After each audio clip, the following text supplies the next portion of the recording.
Okay. Last few years or so, 16 lakh crore of agriculture credits are linked to this Kharif crop, which is huge. Last infographics on your right, these bar charts, it is showing which are the segments: rice, pulses, squash, cereals like wild seeds, sugarcane, jute, and cotton. Acreage, the area land under cultivation for each of those headers, all of them have gone up, and India is witnessing currently 110 lakh acres of land under cultivation of kharif crop, linked to kharif crop. So this is the story. So agriculture, which is supporting 70% or whatever be the percentage of Indians in terms of their livelihood, they should not worry, and they will have a great year ahead because of the monsoon is normal. And they are also and this has another underlying story for all of you. To you will not get into an activity which is non-productive, which is non-remunerative.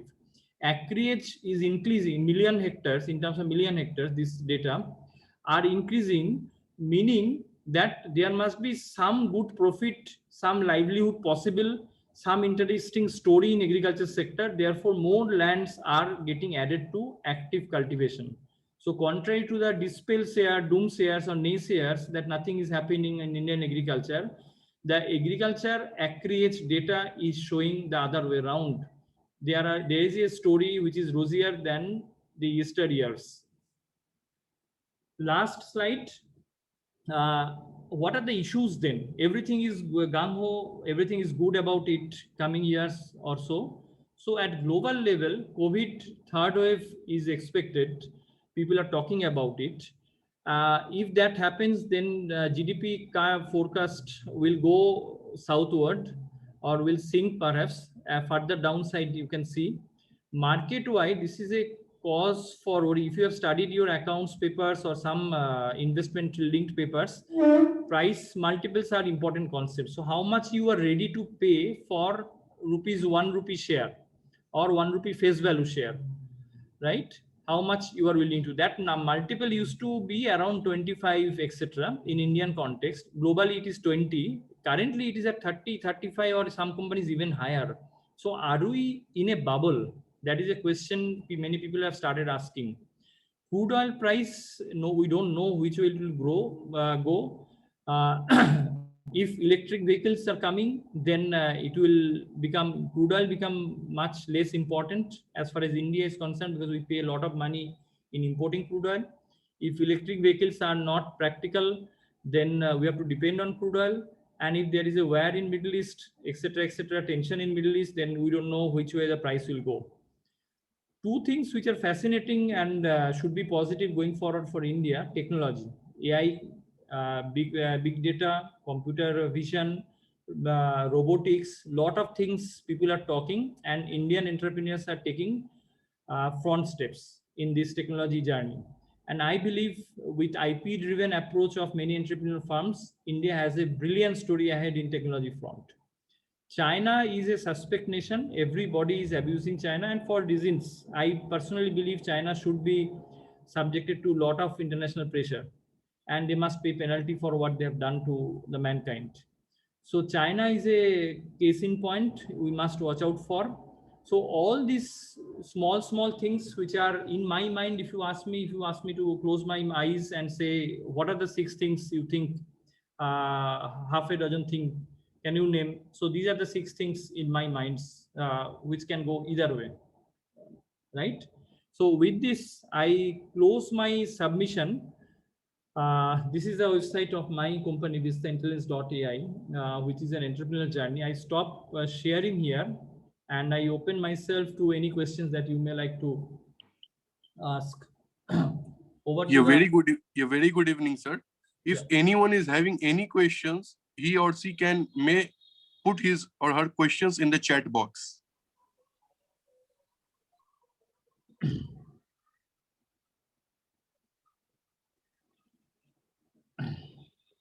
Just a second, let me have a glass of water. Please write your question. I'm just joining, a minute.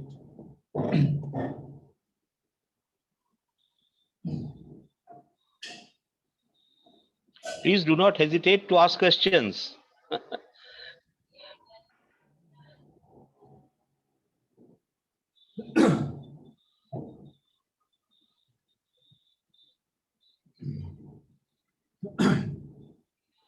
Okay, Dr. Saha, I think on behalf of the students, let me ask a question. Since I feel that they are feeling probably shy to ask questions, I've just now told them not to feel shy. However simple the question may seem, or according to them, it may appear stupid. No question is stupid, you know. So they should not hesitate to ask a question. And now I just want you to just comment on one indicator which has not been mentioned by you in your presentation. Uh, and I want your comment on that actually. Like, You see, you mentioned about what are the triggers which are leading to this situation of rise. Now, one of the factors has been that the government has pumped in lakhs and lakhs of crores into the economy in some form or the other in the last 1 year.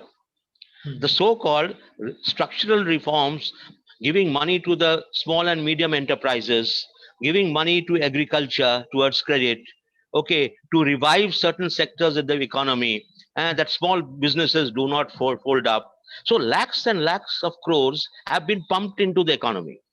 Now the question arises that how much of these lakhs of crores has actually been withdrawn from the banks, because they have been given out as loans, they have been given out in some form. So what is the actual disbursement from these lakhs of crores which have been pumped in by the government, according to government? Okay, now if that money has been pumped in and it has got disbursed, how much of that money has really gone into revival of the business, to creating new businesses, to new capital formation, and how much of that is actually not going into the desired destination for which the government has given the money, but it is finding its way into speculative purposes in the stock market? So would you like to comment on this? yeah. So this issue can be best addressed if anyone can have access to bank data, how much they are disbursing and how much they are collecting, and what is it skewed or spread across all the deposit holders.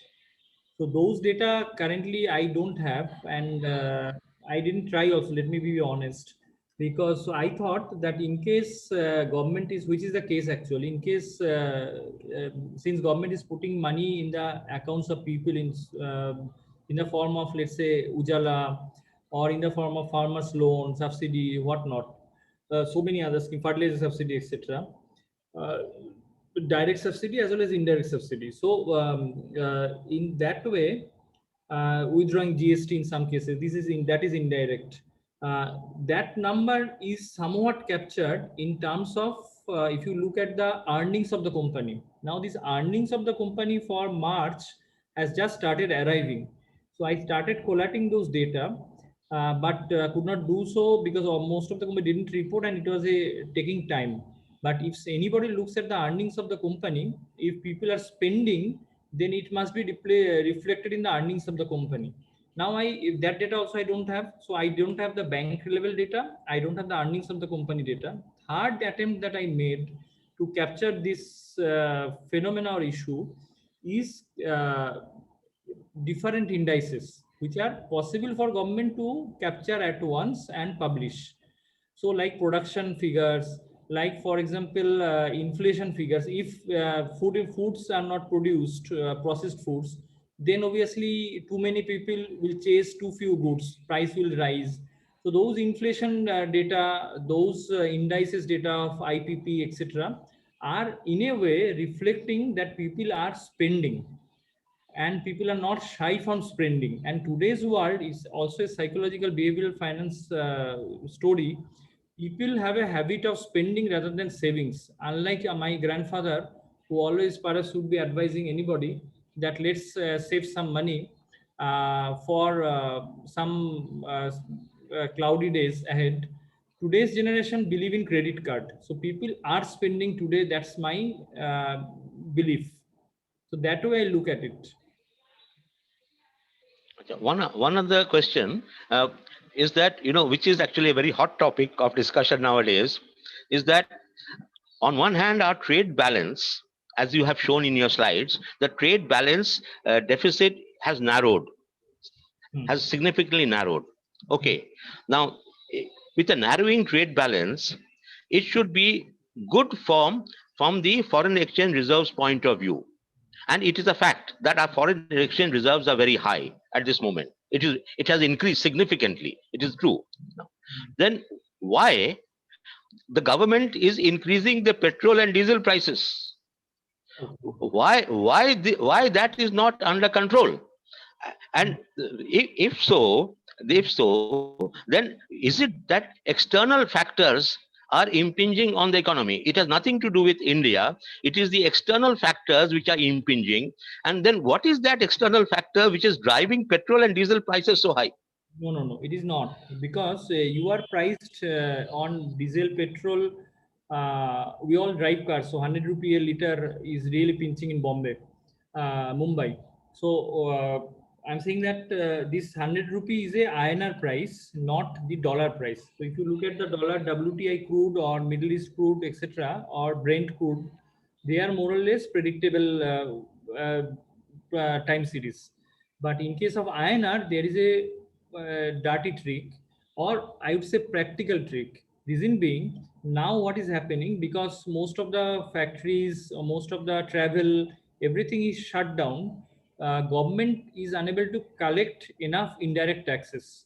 And all of you will be surprised to know, direct tax, which we all think that we all pay tax, actual direct tax payers in India is just 1 crore or less than that. So out of 130 crore Indians, only 1 crore people, which are mostly white collar job holders, pay direct tax. So on one hand, you have very limited direct tax collection opportunity, income tax collection opportunity. On the other hand, because of less economic activity that India is witnessing for last year to till now, because of lockdown, countrywide, statewide, etc., all sorts of drama unfolding, uh, indirect tax collection has also dipped. So how government will collect money? One way is that the government will collect money from petrol, diesel. Now, if you look at this 100 rupee per liter petrol or diesel price, 60% of that, or 60 rupees, is basically tax. 40 rupees is basically your fuel price. So that first angle, that foreign elements are etc., is not true. This 60 rupee, if you divide 40 rupee as far as West Bengal is concerned, is a state collection of tax, or 37 rupees, maybe 38 or whatever. Balance 20 rupee or 22 rupees is goes to central government. That way it is divided, and across India, all states are collecting lot of money because of petrol diesel price rise. So for both governments, state and central, this is the only way that they can collect revenue. One of the major way, not only way, one of the major way, be in absence of normal economic activities, etc. Right? And it is on the state government as well as on the central government to ensure that prices are kept within the limit of people who are having cars. Because if it goes beyond control, 120, 130, people will put a stop loss, and then they say we will not buy cars. Then another industry will suffer. So that balance, I am sure the economists at government, state and central level must be doing. But yes, for West Bengal, it is 40 rupee goes to state government, 20 rupees goes to central government. Anybody can check out those data. Any questions, sir? Anything?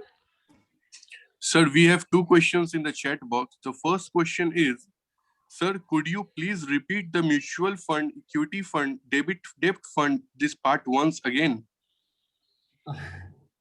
Okay, I think question is from Shukuna Chakraborty. So Right, what sir. it is basically, there was a time, total number of people putting in the economy, not many years back, 7 to 10 years back, was only 5 crore, 6 crore, etc. 5, 6 crore used to come from this mutual fund route. 5 to 6 crore Indians used to put money through mutual funds. and around 50 lakhs, 70 lakhs people used to invest directly through opening thumb account through all these brokers and all. Now today, as I said, just 6 to 7 crores are registered investors with the exchanges directly can put money in the market. There are another 20-25 crore people who are accessing these mutual fund routes. So this mutual fund story has become 4 times in just about, let's say, 10 years or around that. So these people or this money collected in mutual funds, the fund manager, he can't keep it at home or in bank, etc., etc. He has to deploy. So he will keep buying stocks, which makes the mutual funds. So mutual fund can be made of stocks, can be made of debt funds, index instruments, etc., etc. So I consider the equity mutual funds because our discussion was limited to equity market. I presume that way. So these fund managers would have put money in buying, put that money collected in buying those stocks which are constituents of that particular mutual funds. And once the fund managers start buying those particular equity stocks, etc., or index, what happens? The price will go up. Therefore, enlarged size of AUM associated with mutual fund is actually ensure that market will go up from here onwards. And let me tell you also, because you have asked a question, little more than you asked. In India, it is around, I say, 15 to 20% of Indians are in the market through mutual fund route. In US, which is a developed market, double of this number, 35% of them use this route. So who knows that if we become 35% or 35% of Indians start investing in mutual funds, then this level, what we are talking, 15,500 or whatever of Nifty level, will just be history in no time. Yeah. Sir, the second question is from Anubhav Sen Chaudhary. Sir, in this scenario, as PKB sir is discussing, why GST is not implemented on petroleum products? You have to ask this question to the GST Council. It's my question also. They are the best people to answer. And West Bengal Finance Minister was the chairperson for GST Council for a very long time, Dr. Amit Mitra. So I think it is this. The moment you put in GST, it becomes a uniform tax regime, and GST sharing has a formula, possibly 40-60. 40 goes to the center, 60 comes to the state, something like that, figure out. It becomes a fixed ratio across states. Now, as you understood, what happened is some states collect 60 rupee, like West Bengal, from petrol price, central gets only 20. Some case state may be getting, let's say, 15 rupees from petrol price, central is getting, let's say, 25 rupees. So this disparity or this habit will go for a toss, and that will disturb a lot of economics as well as a lot of politics. So people are not possibly interested to levy GST on this. Likewise, people have not levied GST, if I'm not wrong, on wine, beers, and other hot drinks. Yeah. Sir, another question is from Indranil Acharya. Sir, can you please explain what is sector-based equity funds? Ma'am, there are so many, sorry, Indranil, right? There are so many schemes like thematic, sector-wise, index, etc. These are very easily understood if you just Google it. So sector means like sector related to finance, sector related to auto, pharma, etc. So sector specific. Just Google it, you will get it.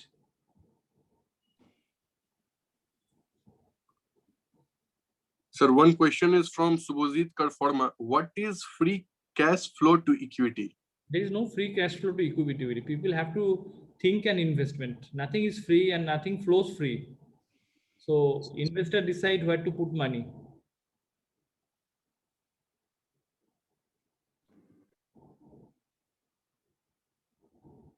I think there are no more questions perhaps. Yes, sir. Yeah. Now over to you, Rahul. Hello, sir. Can you see me? Yeah. Am I audible? Yes, sir. Good evening, everyone. My name is Rahul Shah. I am an freshman of this college, IM College.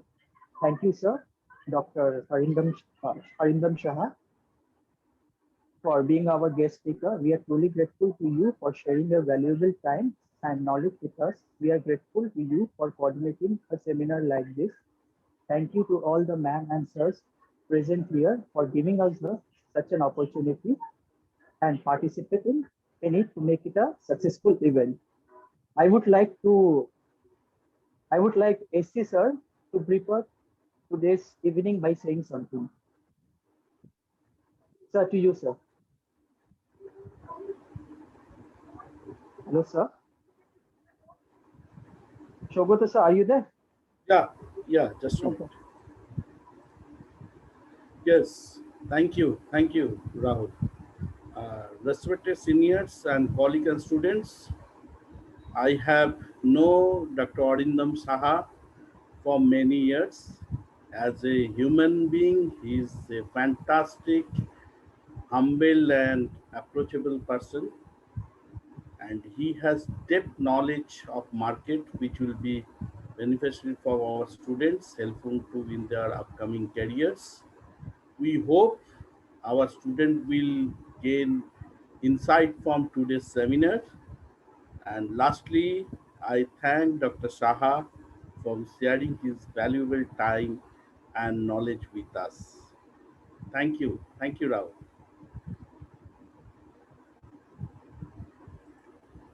Over to you, Rahul.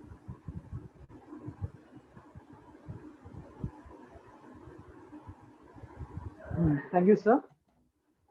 I'm truly thankful to everyone who volunteered their time. I can tell every person in this committee is helping keeping this club going strong, and it's really inspiring to me. Lastly, my fellow mates, without whom it can't be possible to conduct such a seminar in a kosher and an organized way. Thank you, Anamika, for being such a wonderful host, and Suman also, and lastly, Ayush, and all the other members, Moitri Chatterjee, Snegda Chakraborty, Ananya Biswas. All the participants will get their certificate within like 2 to 3 days. Have a wonderful year ahead. Bye. Good night, sir. Soguto, Yes, if I sir. may come in, you see, Yes, Dr. Saha wanted a screenshot of the all the people who are participating. Could you organize a screenshot, please, so that he can take it? Yes, definitely. Basically our have our social media team. They will give us our screenshot, and we will forward to Arindam. Is it okay for you, sir?